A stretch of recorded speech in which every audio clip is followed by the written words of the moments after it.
એટલે સાક્ષાત્કાર નો પ્રત્યક્ષ આપણે શું પ્રત્યક્ષ થવું, હાવ સાદો અર્થ, હાવ બરાબર. કોઈ વ્યક્તિ આનો સાક્ષાત્કાર બરાબર, એટલે એને તમારો સાક્ષાત્કાર થયો, મને માનો તમારા બોડીનો પ્રત્યક્ષ થવું. હા, એવી રીતે અધ્યાત્મમાં લોકો એમ કહે છે કે આત્મા હોય તો આત્માનો સાક્ષાત્કાર થાય, એનાથી કોઈ ઉપર જાય તો પરમાત્માનો સાક્ષાત્કાર.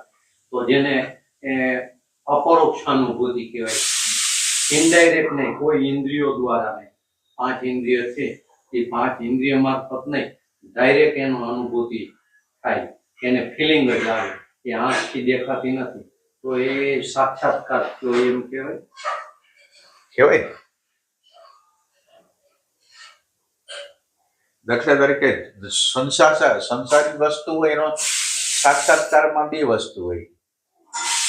આપણે જ્યારે સંસારી વસ્તુનો સાક્ષાત્કાર કર્યો હોય, શબ્દ, સ્પર્શ, રૂપ, રસ, ગંધ, એનો સાક્ષાત્કાર કરવો હોય તો એમાં 2 વસ્તુ છે.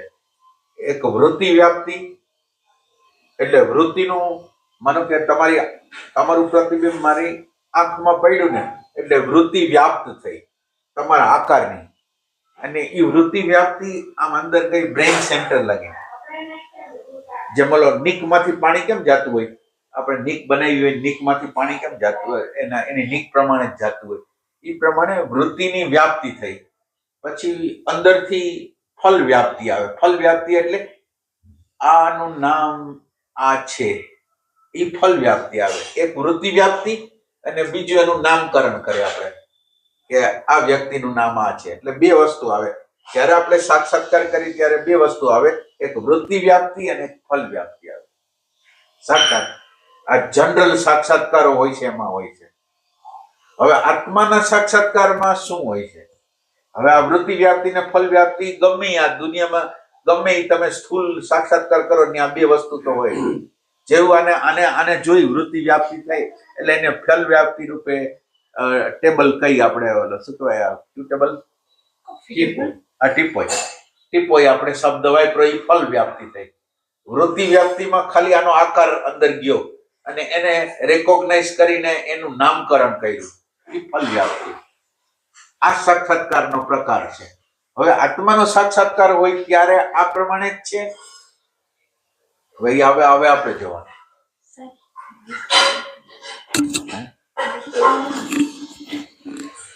હા, તો હવે આની અંદર હવે આત્માનો સાક્ષાત્કાર હોય ત્યારે શું કરવું?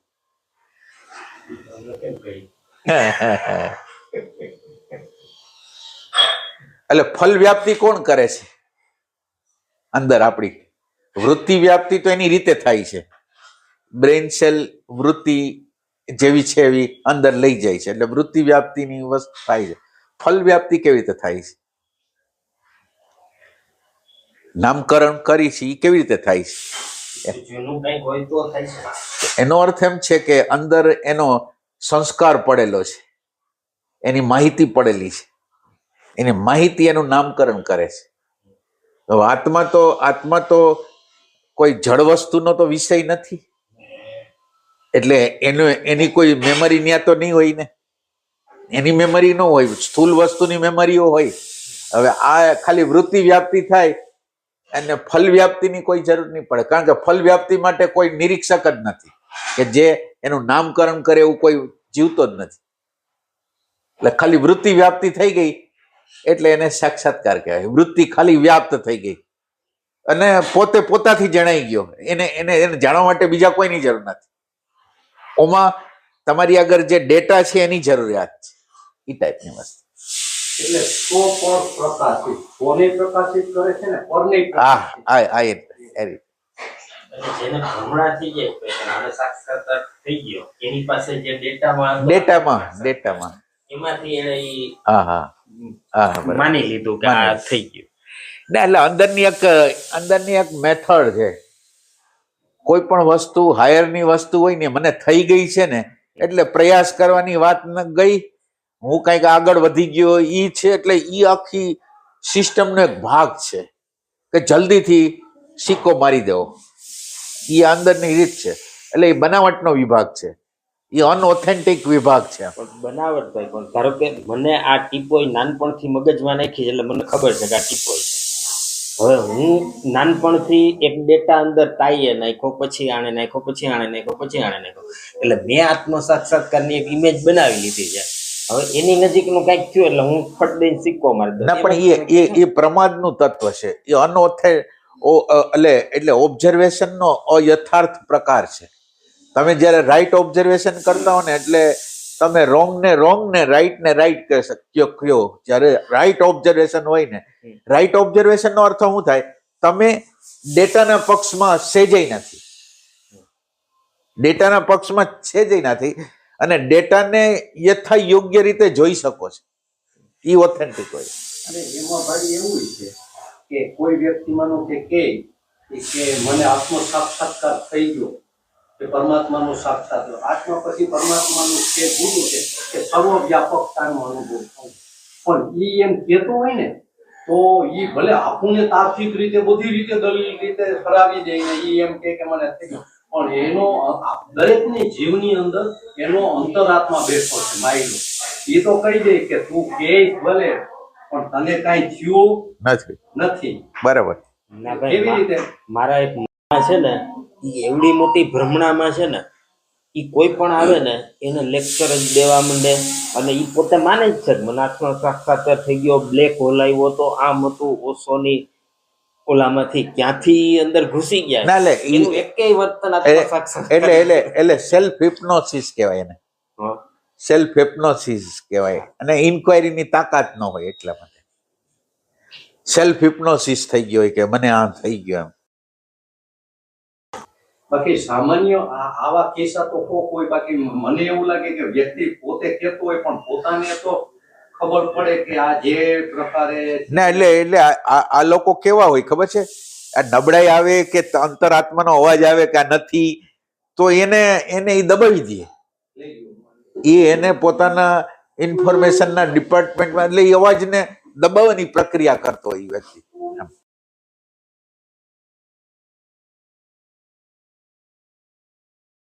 એક વખતે તો મને થઈ ગયું હતું કારણ ખરેખર થઈ ગયું, પણ એના વર્તન ઉપરથી પછી આપણે જજ તો કરીએ ને કે ભાઈ આવે કોક ને સીધું મંડી પડે. તમે સામેના માણસને જોઈને ના, પણ સાક્ષાત્કાર તો છે ને, એટલે સાક્ષાત્કારની અંદર કંઈક શાંતિ પ્રગટ થઈ હોય કે આનંદ પ્રગટ થયો હોય, એ આનંદ થોડોક પ્રસરતો હોય, એ વસ્તુ ન હોય તો તમે માનો કે સાક્ષાત્કાર બોલો ખરા પણ સાક્ષાત્કાર હોય નહીં. એની અસર તો થવી જાય ને સાક્ષાત્કાર એટલે એમ. એટલે કઈક સમજો ખબર નહીં મંડળત હોય કે એકચ્યુઅલ કઈક થોડુંક દેખાણું હોય કે ખબર નહીં શું, પછી બધાને એવું હોય કે હવે આપણે પણ સત્સંગ કરવા લાગીએ. એટલે હા, એમ જ રેકોગ્નાઇઝ કરવું હોય, પોતાને ગુરુ બનવું હોય, પોતાને કંઈક કરવું હોય અને મહેનત ન કરવી હોય, બેઈમાની કહેવાય.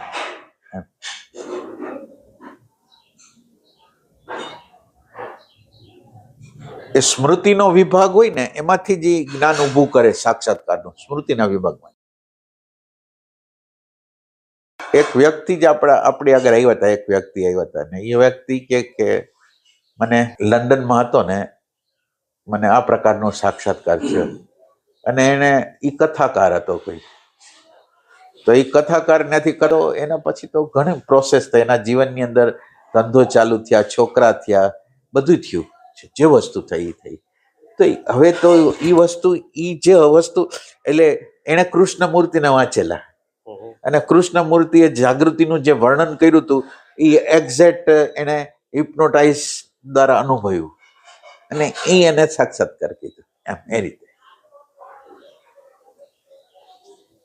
પણ ભાઈ એ બીજા જે આપણા જેવા સાધકો એ પકડી તો પાડે, જે આમ વાત કરે ને એને મળે અને આવી વાત કરે તો પકડી તો પાડે ત્યાં આમાં ખોટું છે.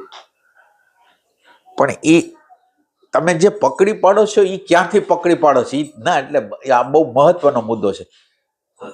ઘણીવાર તમે પકડી પાડતા હો ને ઘણીવાર નથી પકડી પાડતા, તો એનું શું કરવું? હવે એક મિત્ર તો એવો છે કે મને આંખે પાટા બાંધી અને માતાજીના મંદિરમાં તમે મને લઈ જાવ ને, આંખે પાટા બાંધીને ગાડીઓમાં ફેરવી અને કોઈ માતાજીના મંદિરે લઈ જાવ ને તો હું કહું કે અહીંયા માતાજીનું વાઇબ્રેશન બરાબર પકડી પાડે. બાકી ના, એટલે ના, એ તો છોકરાઓ કરે છે અત્યારે છોકરાઓને તમે પાટો બાંધી દો અને બધું વાંચી દે તમે. ના એટલે એ એક આપણી અંદર પડેલી છુપી શક્તિ છે, એને જગાડી શકાય એમ છે. એ છે ઇન્દ્રિયોની જે શક્તિ છે ને એને થોડીક વધારે એક્સટેન્શન કરી એટલે વધારે કરી દે. એ એક અલગ વસ્તુ છે એમ.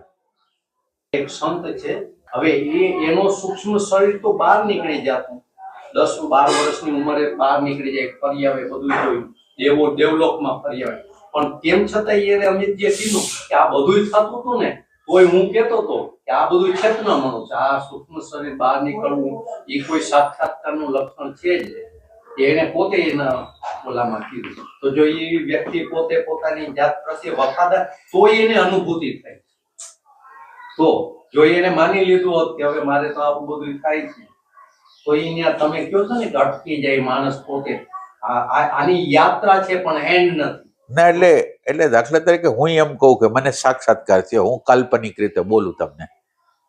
હવે તમે મારી બધી વાતને કાલ્પનિક, મેં તો કાલ્પનિક કીધું છે, તમને છેતરવા માટે કીધું છે કે મને સાક્ષાત્કાર થયો અને તમે માની લ્યો છો, તો આ શું?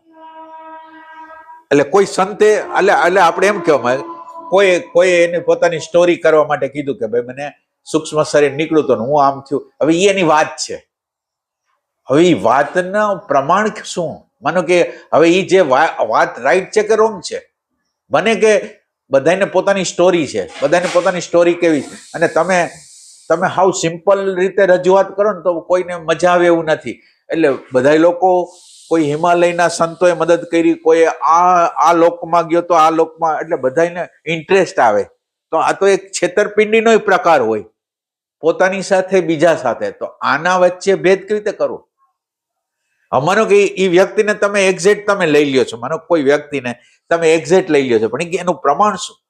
મેં તમને શું કહ્યું, હું મારા વ્યક્તિગત રીતે હા, કે મારું પ્રમાણ હું ના એટલે તમે અત્યારે વાત કરતા કોઈ સંતની, એટલે કોઈ ના, એટલે નામ તમે ન બોલો. નામ બોલીને એ કોઈ વસ્તુ બરાબર નથી. એટલે નામ બોલ્યા વગર હું તમને કહું છું એમ.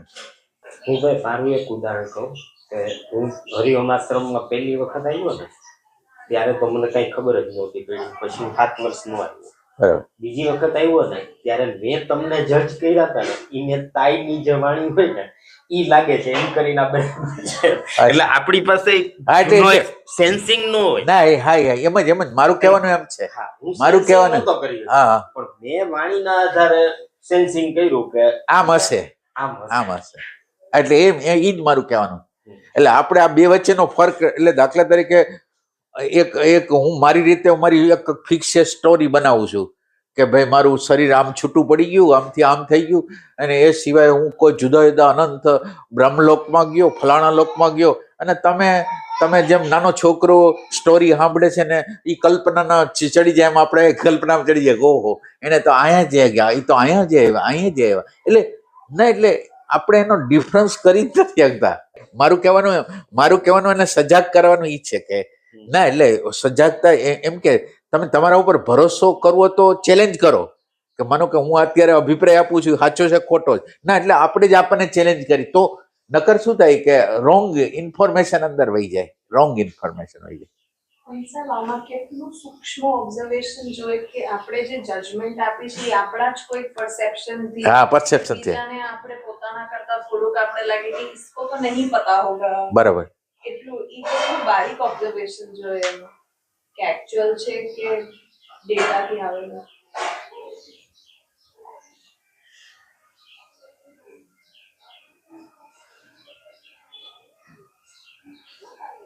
દર્શક તો ભાઈ એટલી ઊંચી ભૂમિકા હોય તો અમારાથી ક્યાંથી થઈ જાય?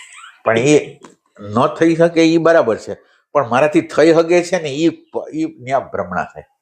થઈ શકે છે તો મને સતત રીતે ચેલેન્જ કરવી જોઈએ, તારું સાચું છે ખોટું છે. આપણો પ્રશ્ન એ છે કે આપણને ચેલેન્જ નથી કરતા, આપણે એને કન્ફર્મ નથી કરતા. ચાલો દાખલા તરીકે એક જગ્યાએ જઈએ, પછી આપણે કોઈ હાયર વાળાને પૂછીએ છીએ કે મને એવું લાગે છે કે આ વ્યક્તિ સાક્ષાત્કારી છે, મને હાયર, અને હવે આપણે જે માની છીએ એને આપણે કમ્પેરિઝન કરીએ તો ખબર પડે. ઓલું તમે માની જ લ્યો છો પછી ક્યાં સવાલ છે?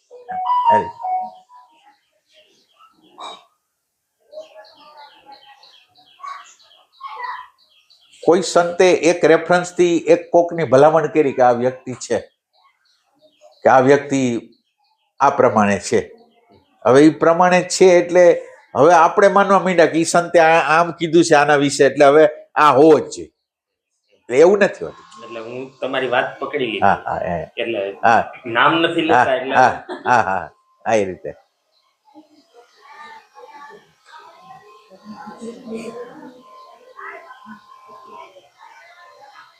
કૃષ્ણમૂર્તિ મુંબઈની અંદર એક મોટા એપાર્ટમેન્ટમાં ઉતર્યા હતા અને એક સંન્યાસી ત્યાંથી ગાડી લઈને પસાર થતો એનો ડ્રાઈવર હતો.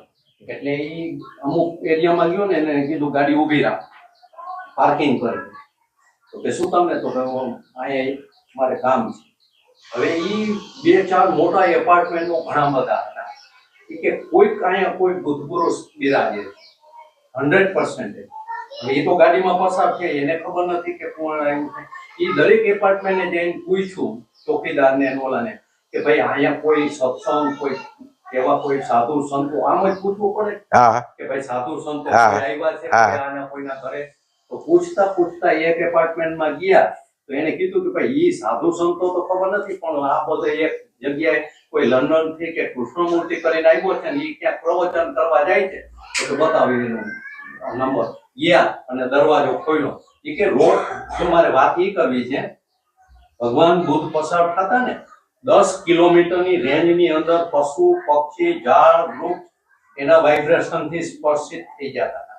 હવે જેનું નેગેટિવ હશે એને નહીં થાય, પોઝિટિવ હશે એ તરત જ વાઇબ્રેશન. તો ઈ સંન્યાસીએ પકડી પડ્યું અને કૃષ્ણ દરવાજો ખોલી અને કે મેં તમને કેટલા રેન્જમાંથી પકડી પડ્યા. તો આવું તો વ્યક્તિએ એ પૂછવું છે. એક ફેર આવું કોક ફેરે કલ્પના થાય ને એવું ઘટના બની જાય કાગનું બેસવું દાનું, આપણે આપણી જાતને પૂછી કે ભાઈ આ પણ છતાંય હું તમને એટલું કહું, આપણી જાત ઉપર ભરોસો કરવા લાયક નથી. આટલું વસ્તુ તો હું તમને કહું. એ તો વાત સાચી. હા. પણ એમાં શું છે ભાઈ કે આપણને ખબર પડે અને દરેકની કેપેસિટી કે કઈ અલગ અલગ હોય. તો કોકને કઈ અનુભવ થાય, કોઈને કઈ અનુભવ થાય. એવું માનો કે તમે ક્યાંક ગયા હતા ને મેં તમને ના પાડી કે તમે ત્યાં કેમ ગયા હતા, ખબર છે? એક વ્યક્તિની તમે વાત કરી હતી, ક્યાં ગયા હતા એ મને યાદ નથી. એટલે તમે એમ કીધું તો એ બહુ સરસ વ્યક્તિ છે, નામ કોઈનું નથી લેતા, સરસ વ્યક્તિ છે ને મને ખબર હતી કે સરસ વ્યક્તિ નથી. એટલે હું તમને જયારે ટકોર કરું છું ત્યારે હું એમ નથી ના, એટલે મને ખ્યાલ છે કે તમે ક્યાં મિસ કરો છો. ઈ સેન્સથી કરું છું. એટલે એક વસ્તુ યાદ રાખો, તમે શ્રદ્ધા રાખો કે હું તમને બહુ નજીકથી ઓળખું છું અને નજીકથી ઓળખું છું એમાં આપણે ક્યારેક વાતચીતો થતી હોય ને ત્યારે મેં એને ફીલ કર્યું હોય કે વસ્તુ આ જગ્યાએ ગયા અને આ પ્રભાવિત થયા, પણ એ જગ્યા એવી નહોતી. એટલે એ સેન્સથી હું એટલે તમે એક વસ્તુ યાદ રાખો કે આમ આપણે મિત્રો છીએ અને આમ તમે કોઈ ખોટા રસ્તા ઉપર ન જાઓ એના માટે હું આ વસ્તુ કહેતો હોઉં. ઈ સેન્સ છે, બાકી કઈ નથી. અને આ કહેવા પાછળનો મારો અર્થ એમ છે કે આ મન છે એ છેતરી જાય એવું છે, એટલા માટે એના ઉપર વિશ્વાસ ન કરો એમ. એટલે કૃષ્ણમૂર્તિને કોઈ એમ કે છે કે તમારી ઉંમર આ વધી ગઈ ને તમારો મગજ ને બ્રેઇન જળ જેવું થઈ ગયું છે, તો કૃષ્ણમૂર્તિ એમ ન કીધું નહીં કે હું જોઈશ. તો એમ એની ઓપનનેસ છે ને, નકર એ જ્ઞાની છે તો એમ કહી દે ના મારા ન હોય. એને કે એમ એને શું કર્યું? હા તો હું જોઈ લઈશ એમ. પોઝિટિવ એને રસ્તો ના, એટલે એની આગળ લર્નિંગ પ્રોસેસ છે. એટલે એ કોઈ ભૂતકાળના જ્ઞાનને વળગેલા નથી. ભૂતકાળમાં મને માનો સાક્ષાત્કાર થઈ ગયો છે, એ જ્ઞાનમાં નથી. એ તો તમે અત્યારે તમે એક ભગવાનની વ્યક્તિ છો ને તમે કંઈક કીધું મને, તો મારા માટે લર્નિંગ છે. બને એમ હોય તો હું જોઈ લઈશ. પતી કે એટલે કોઈ જગ્યાએ કોઈ ડેટા હારે બંધાયેલા નથી. કહેવાનું ખાલી આટલું તાત્પર્ય એટલું. મારું કામ બહુ કઠિન હોય છે. મને ખબર હોય કે સામેવાળાને આટલી મિસ્ટેક કરે છે, પણ મારે તો ધીરે ધીરે શાંતિથી સમજાવીને હું બીજાને સમજાવતો એ રીતે કરીને મારે કેવું પડે. આ કેવી વસ્તુ છે? કન્ફર્મેશન તો તમારે જ આપવાનું છે. કન્ફર્મેશન, રાઈટ કન્ફર્મેશન તો તમારે જ આપવાનું છે. અને રાઈટ કન્ફર્મેશન જ્યારે તમારી અંદર સંપૂર્ણ ઓથેન્ટિકલ હોય ને, એટલે પ્રતિક્ષણે તમારા ઉપર તમને સંશય હોય, પ્રતિક્ષણે, તો જ લર્નિંગ થાય. તમારા ઉપર સંશય ન હોય, તમે જે ડેટાથી બનેલા છે એના ઉપર તમારો સંશય ન હોય, તો તમે આ ડેટાની બહાર જ ના નીકળી શકો.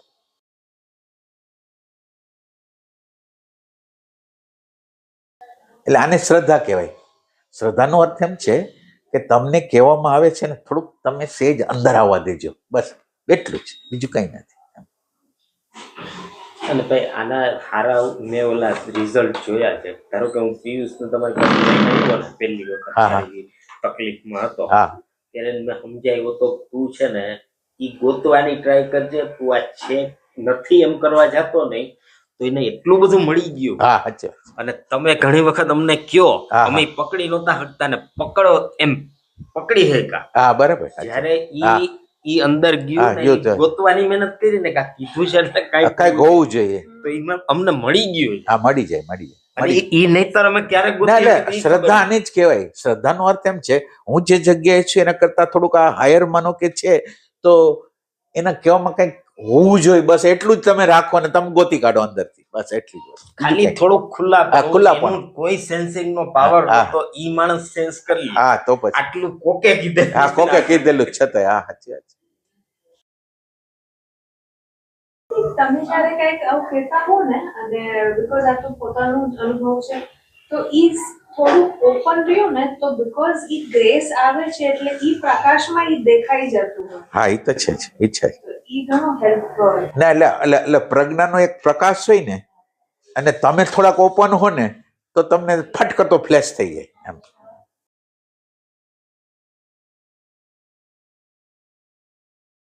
ઘણી વખત તમે એક વાક્ય કીધું ને 7 દી સુધી પીછો ન છોડે ને ઈ કઈક ગોત્યા.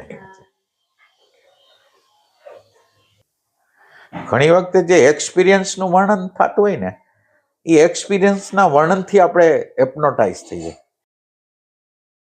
એટલે તમે કૃષ્ણ મૂર્તિમાં રેરેસ્ટ કોક ઘટના તમને જોવા મળશે કે એના જીવનના અનુભવને, અતિન્દ્રિય અનુભવોને કીધા હોય. બહુ રેર કિસ્સાઓ હોય, પણ ઓછામાં ઓછા હોય.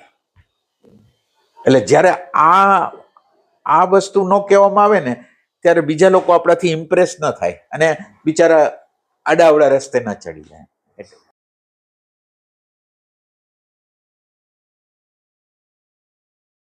અને આમ ચેકઅપ, માનો કે ચેકઅપ કેવી રીતે થાય? દાખલા તરીકે હું સંતને જોયા, હવે આની અંદર તમે બરાબર જો, સંતને જોયા અને સંત પ્રતિ મને ભાવ થઈ ગયો. માનો કે એ વખતે એ ભાવ, માનો કે આ સંત છે એવો ભાવ થઈ ગયો, એના કારણને ગોતો તમે. હવે તમારી એક બિલીફ સિસ્ટમથી તમે કરો છો, અને એક એક્ઝેક્ટ સેન્સિંગ છે. માનો કે હું વ્યાસજી આગળ ગયો, એમ સમજો, એક્ઝેક્ટ સેન્સિંગ કહેવાય કે વ્યાસજી આગળ ગયો, વ્યાસજી આગળ બેઠો, એનું જે આમ પર્યાવરણ હતું, મેં થોડુંક હાયરનું અનુભવેલું હતું, એવું જ હતું. તો એવું હતું એટલે એક્ઝેક્ટ જે મેં ફીલ કરેલું હતું એ જ અહીંયા છે. એ મને કન્ફર્મેશન એક્ઝેક્ટ થઈ ગયું. તો આ વસ્તુ દર્શનની થઈ, પછી હું માની લઉં કે આ એમ છે, આમ છે, તો એ વસ્તુ બરાબર. એટલે આ બહુ પ્રમાણિક રહેવું પડે, એટલું બધું પ્રમાણિક રહેવું પડે કે ન પૂછો વાત, એટલું પ્રમાણિક.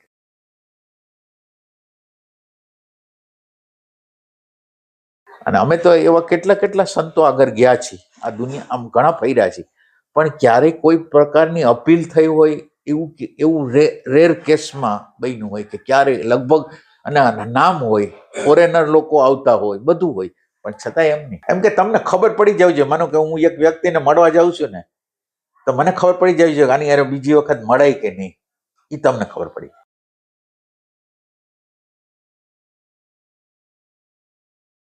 તમારો કેટલો બધો રસ્તો કપાઈ જાય. તમે માનો કે કોઈ રોંગ વ્યક્તિને વારે વારે મળવા જાવ, તો એ રોંગ વ્યક્તિને મળવા દ્વારા તો ફાયદો કંઈ થવાનો નથી. ઓલી તમને ઓળખ થઈ ગઈ કે આ મારા માટે આ નથી.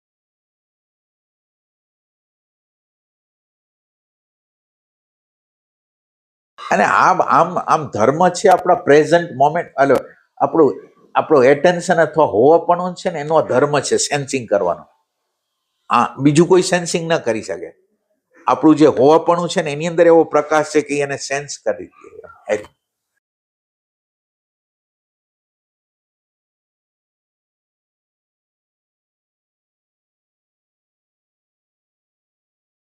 અત્યારે તમને કોઈક મંદિરે લઈ જાય, તમને માનો કે અત્યારે તમને બધાયને, અને મંદિરે જાઓ એટલે તમે બધાય અલગ અલગ અભિપ્રાય આપશો. તો એનો અર્થ શું થયો? સબ્જેક્ટિવ છે કે? તો એનો અર્થ એમ છે દરેક વ્યક્તિ દીઠ અલગ અલગ છે, ઓબ્જેક્ટિવ કોઈ જોઈ નથી શકતું. એનો અર્થ એમ છે. તો હવે આપણે આપણા ઉપર સંશય કરવા જેવો છે કે નહીં? મારું કહેવાનું એમ છે, તમે એક મંદિરે જાજો, તમે બધાનું ફિલિંગ પૂછજો. ઓબ્જેક્ટિવલી ફિલિંગ કોઈ નહીં કહી શકે. કોઈ કોક કહી શકે, પણ લગભગ ન કહી શકે. તો એનો અર્થ એમ છે, તો આપણે જે જોઈશે સબ્જેક્ટિવ જોઈશે. તો હવે સંશય કરવા જેવું છે એમ.